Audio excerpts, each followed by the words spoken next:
कहानी के शुरू में हमें एक छोटी बच्ची दिखाई जाती है जिसका नाम नोरा था। वो अपने डैड के साथ पहाड़ों पर चढ़ रही थी। नोरा के डैड की सोच दुनिया वालों से बिल्कुल अलग थी। वो ये सोचते थे कि अगर हम अपनी दिल की आंखों से देखेंगे तो बहुत कुछ हमें अलग दिखाई देगा, और अगर पहाड़ों को देखेंगे तो हमें वो दिखाई देगा जो सुनने में सिर्फ कहानियां लगती हैं। अभी भी अंधेरों में ट्रॉल्स मौजूद हैं। वो ट्रॉल्स अपने आप को दुनिया से छुपा कर रखते हैं। नोरा के डैड ने नोरा को बहुत पहले एक कहानी सुनाई थी कि एक शादी में 13 ट्रॉल्स थे जिन्होंने नशा किया हुआ था और उनको कोई होश नहीं थी। वक्त का पता ही नहीं चला। इसी तरह सूरज की रोशनी उन पर पड़ी और वो पत्थर के बन गए, और अब वो पत्थर बनकर इन पहाड़ों में समाये हुए हैं। पर नोरा को ये सब कहानियां लग रही थी। उसके सामने जो था वो तो सिर्फ पहाड़ थे। नोरा के डैड उसको कहते हैं कि बेटा, दिल की आंखों से देखो, तुम्हें ट्रॉल्स नजर आएंगे। तभी नोरा को उन पहाड़ों में थोड़ी सी ट्रॉल्स की झलक दिखाई देती है। ट्रॉल्स दिखते तो इंसानों की तरह ही थे, पर साइज में बहुत बड़े होते थे, लेकिन वो इंसानों को कोई नुकसान नहीं पहुंचाते थे।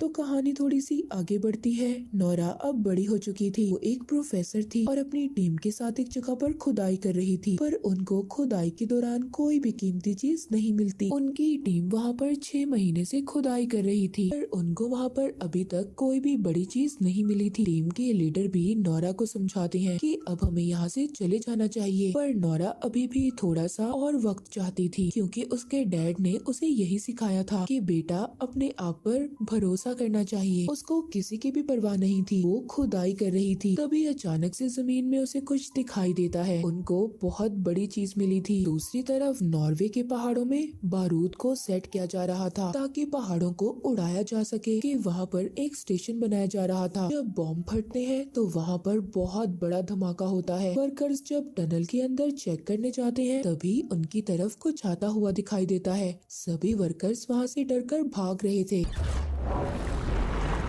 इस सारे मामले को जानने के लिए वहाँ के मिलिट्री कमांडर एक मीटिंग रखते हैं। इस मीटिंग में नोरा को भी शामिल किया जाता है। नोरा का वेलकम वहाँ पर प्राइम मिनिस्टर का एडवाइजर करता है जिसका नाम एंड्रस था। नोरा वहाँ की वीडियो को भी देखती है जिसमें दूर से देखने से वहाँ पर किसी के बड़े बड़े पाँव के निशान दिखाई दे रहे थे। वहाँ पर बैठे हुए यही मानना था कि ये कोई बहुत बड़ी चीज हो सकती है या फिर ये सब यहाँ पर तूफान की वजह से हुआ है। पर नोरा यहाँ पर साफ साफ कहती है कि मुझे तो ये किसी के पैरों के निशान लग रहे हैं, मगर कोई भी नोरा की बात को सीरियस नहीं ले रहा था। तभी वहाँ पर एक और लड़की आती है, वीडियो दिखाती है। उस वीडियो में ये सब लोग एक बहुत बड़ी चीज देखते हैं और सब देखकर हैरान हो गए थे, डर जाते हैं कि आखिर ये क्या चीज है। इसके बाद हमें एक बूढ़ा कपल दिखाया जाता है जो बैठे अपनी शाम की चाय पी रहे थे। आदमी देखता है कि उसका जो डॉग था वो लगातार भौंक रहा था। तभी उनका घर भी जोर जोर से हिलने लगता है। वो कपल खुद को बचाने के लिए अंडरग्राउंड जगह पर चला जाता है।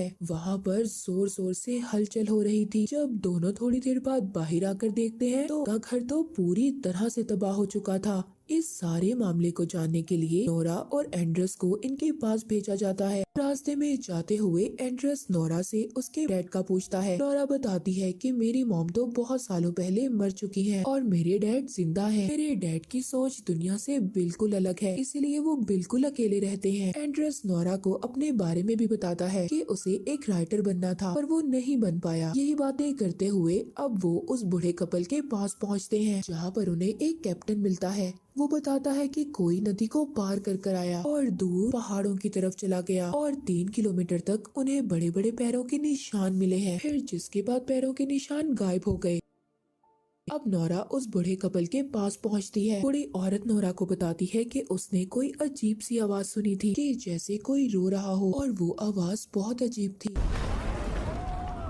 लेकिन अचानक से गायब हो गई। इतनी बड़ी चीज अचानक से कैसे गायब हो सकती है? उस बूढ़ी औरत की बातें सुनकर एंड्रस और अपने साथ कैप्टन को लेकर अपने डैड के पास चली जाती है कि नोरा के डैड ने पहाड़ों को करीब से देखा था और पहाड़ों को इतने अच्छे तरीके से नोरा के डैड के अलावा कोई नहीं जान सकता था। अब जब नोरा अपने डैड के पास जाती है तो नोरा के डैड के घर में ट्रॉल्स की बहुत ज्यादा तस्वीरें थी। नोरा के डैड बताते हैं कि बहुत सालों पहले काम चल रहा था, तभी पहाड़ों में से कुछ निकला था, पर उसको साबित करना बहुत मुश्किल था। इस वक्त गवर्नमेंट ने सारे सबूतों को मिटा दिया। तभी नोरा कहती है कि आज भी पहाड़ों से कुछ निकला है। डैड उसको बताते हैं कि कई हजार साल पहले ट्रॉल्स ऐसे ही खुले आम फिरा करते थे। कोई भी इंसान अगर ट्रॉल्स के साथ कोई ताल्लुक रखता था तो उस इंसान को सजा दी जाती थी। कई साल पहले भी ट्रॉल्स बाहर आए थे और नोरा के डैड ने उनका पता लगा लिया था, पर नोरा के डैड को पागल साबित कर उन्हें पागल खाने भेज दिया गया। जिसके बाद नोरा अपने डैड के साथ उसी जगह पर जाती है जहाँ से पैरों के निशान खत्म हो गए थे। नोरा के डैड पत्थरों को गौर से देख रहे थे।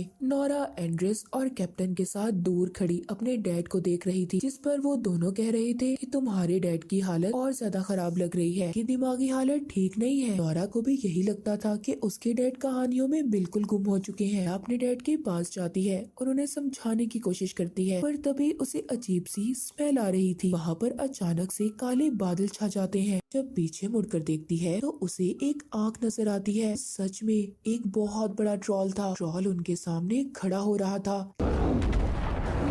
कैप्टन जल्दी से सबको वहाँ से ले जाता है और यहाँ से निकलते हुए वो अपने कैमरे में सबको ये वीडियो वहाँ पर मिलिट्री कैंप में दिखाते हैं। किसी को भी देखकर आंखों पर यकीन नहीं हो रहा था। नोरा के डैड अब भी ट्रॉल्स की बात ही कर रहे थे, पर अभी किसी को भी उनकी कहानियों पर यकीन नहीं था, इसीलिए उनको वहाँ से बाहर निकाल दिया जाता है। नोरा यहाँ पर सब बातें समझने के लिए उनसे थोड़ा टाइम मांगती है। वहाँ की प्राइम मिनिस्टर नोरा से कहती है कि हमारे पास इतना वक्त नहीं है कि तुम इन सब बातों को समझोगी, और हम उस वक्त तक का इंतजार करेंगे जब तक तुम समझोगी कि वो क्या चीज है। वो चीज हमें तबाह कर देगी। अब आगे का काम मिलिट्री ही संभालेगी। वो जो भी चीज होगी उसको मार दिया जाएगा। कैप्टन के पास जाती है। वो कैप्टन से कहती है, क्या तुम हमें अपने साथ नहीं लेके जा सकते? मैं भी तुम्हारे साथ जाना चाहती हूँ। को इस बात की इजाजत तो नहीं थी कि वो इन तीनों को साथ लेकर जाता, लेकिन फिर भी वो नोरा की बात मान लेता है। मिलिट्री उन्हें ट्रॉल की लोकेशन बताती है कि वो कहाँ पर है, जिसके बाद सभी वहाँ पर पहुँच जाते हैं। वहाँ पर सब फौजियों को भेज दिया जाता है। वहाँ पर सबको ट्रॉल का इंतजार करना था। वहाँ पर डैड उससे माफी मांगते हैं क्योंकि नोरा के डैड ने उसे कभी टाइम नहीं दिया था। उसके डैड के होते हुए भी उसने ऐसी जिंदगी गुजारी कि जैसे उसका इस दुनिया में कोई ना हो। और नोरा कहती है कि मैं अकेली नहीं हूँ, डैड अभी मेरे साथ है। इसके बाद वहाँ पर ट्रॉल आ जाता है, लेकिन वो अपनी जगह पर ही रुक गया था। उसको पता चल गया था कि इर्द गिर्द लोग हैं। फिर वहाँ पर ट्रॉल को देखते ही फायरिंग करने का हुक्म दे देता है, पर उस फायरिंग से ट्रॉल को कुछ भी नहीं हो रहा था। उल्टा ट्रॉल को बहुत ज्यादा गुस्सा आ जाता है।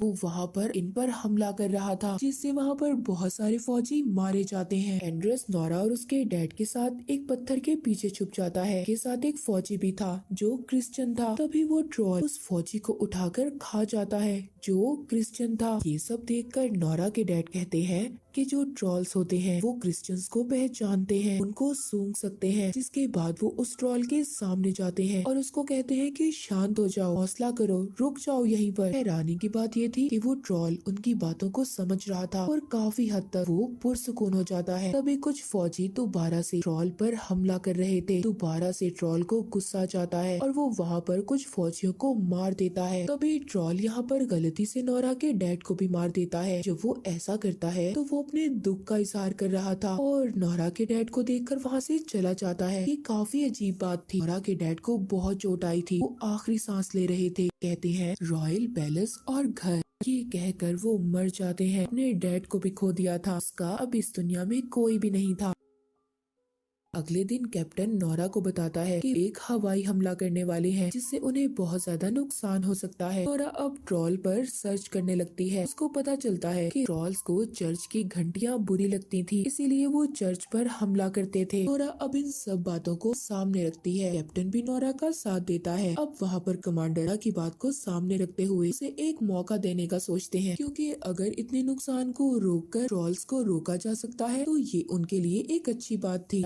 प्लान यहाँ पर ये था कि वो चर्च की घंटियों को बचाकर उस ट्रॉल को रोकेगी। नोरा का ये आइडिया काम भी करता है। ट्रॉल को जब चर्च की घंटियाँ सुनाई देती हैं, तो वो इन घंटियों की आवाज को बर्दाश्त नहीं कर पाता, सभी घंटियों को तोड़ने लगता है। जिसके बाद वो इन आवाजों को सुनकर बेकाबू हो गया था, जिससे वहाँ पर एक बच्चे की जान भी जाने वाली थी। पर ट्रॉल उस बच्चे को बचा लेता है, उसे कुछ नहीं होने देता। सब लोग ये देखकर हैरान थे। इसके बाद ट्रॉल वहाँ पर नोरा को देखता है, जिसके बाद वो यहाँ से चला जाता है। नोरा का आइडिया काम नहीं करता, इसीलिए उसको इस मिशन से बाहर निकाल दिया जाता है। पूरी गवर्नमेंट ये सोचती है कि वो उस ट्रॉल पर मिसाइल से हमला करेंगे। इसी वजह से शहर को खाली करवा दिया दिया गया था, पर इस मिसाइल की वजह से उन्हें काफी नुकसान होने वाला था। जिसके बाद हम देखते हैं कि एंड्रस नोरा को घर छोड़ने जा रहा था। नोरा को ये बात समझ नहीं आ रही थी कि ट्रॉल अब किस साइड पर जाने वाला है। यहाँ पर उसको अपने डैड की कही हुई बात याद आती है, जिन्होंने मरते हुए रॉयल पैलेस का नाम लिया था, यानी कि राजा के घर का। नोरा वहाँ जाने का फैसला करती है। वहाँ पहुंचकर उसको राजा का चीफ मिनिस्टर मिलता है। वो बताता है कि पहले जमाने में ये माना जाता था कि अगर किसी राजा का घर किसी दूसरे राजा के घर के ऊपर बनाया जाए तो ये बहुत ज्यादा अच्छा होता है, शुभ माना जाता है। वो बताता है कि महल से पहले यहाँ पर ट्रॉल्स का घर हुआ करता था, उनको पहाड़ों का राजा कहा जाता था। वो चर्च की घंटियाँ बिल्कुल अच्छी नहीं लगती थी, इसीलिए वहाँ के राजा ने सबको मरवा दिया और एक बच्चे को जिंदा छोड़ दिया। उस बच्चे को डरा धमकाकर पहाड़ों के अंधेरों में भेज दिया गया ताकि वो वहाँ पर मर जाए। वो ट्रॉल इसीलिए यहाँ पर आना चाहता है। सालों के बाद वो उठा है, वो अपने घर वापिस आना चाहता है।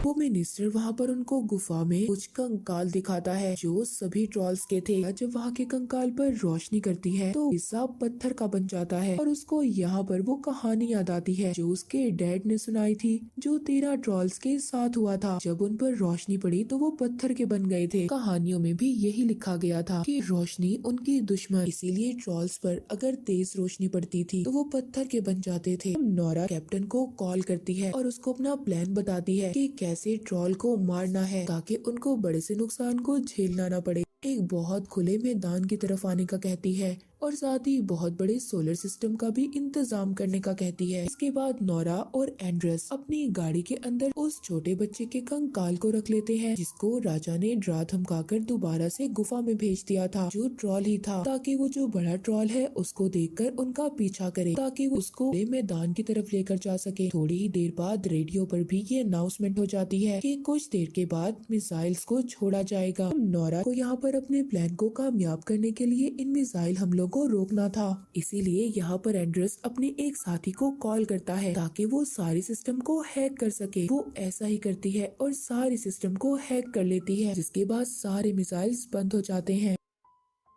कैप्टन ने भी सोलर सिस्टम को सेट कर लिया था। दूसरी तरफ नोरा और एंड्रस उस कंकाल के साथ ट्रॉल के रास्ते में आकर खड़े हो जाते हैं। ट्रॉल वहाँ पर जब उस कंकाल को देखता है तो उनके पीछे पड़ जाता है। नोरा यहाँ पर जल्दी जल्दी अपनी गाड़ी भगाती है। नोरा अचानक से जब अपनी गाड़ी रोकती है तो वहाँ से कंकाल नीचे गिर जाता है, जिसके बाद ट्रॉल वहाँ पर उस कंकाल को अपने हाथ में उठा लेता है। देखकर रोने लगा था, अभी उसके दर्द को महसूस कर रही थी। ट्रॉल का पूरी दुनिया में कोई भी नहीं था, वो बिल्कुल अकेला था।